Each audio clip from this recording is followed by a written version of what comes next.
As the war in Iran blocks one of the world's most critical oil routes, a question at hand is, will United States allies jump in and get involved as President Donald Trump would like? He's pressuring NATO countries to help reopen the Strait of Hormuz. So live now to New York Times global affairs correspondent Anton Troianovski. Good to have you with us here. So President Trump wants NATO allies to send ships to the Strait. He's been very straightforward about that. But what kind of impact could that have, especially on those European allies?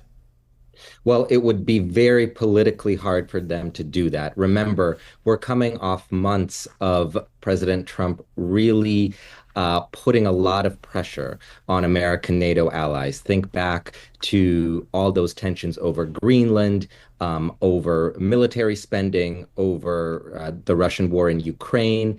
American allies are in Europe, especially, are not really in the mood to do Trump a bunch of favors right now. And especially given that this war in Iran is one that he didn't consult them about almost at all. Well, you've also written about the threats to shipping complicating how and when the president should end the war. The longer the strait is blocked, is the U.S. likely or more likely to pull out of this war?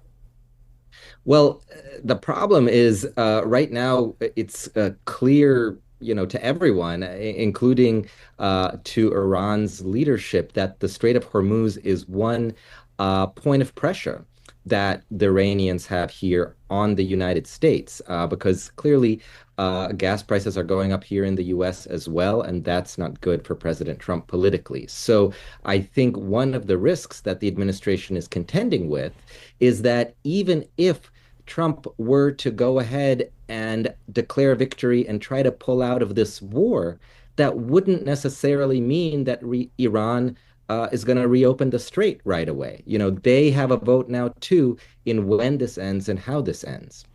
Do you get a sense that there's a red line on that timeline whereby the president will seek to pull back?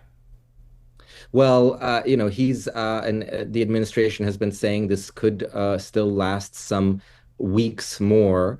Of course, the longer it goes on, the bigger an impact it has on the world economy. And we're also not really seeing an actual game plan for how the strait would be reopened militarily. It would be really difficult to do. Anton, we appreciate it. Thank you so much. It's good to have you here. We hope to have you back on CBS News 24/7.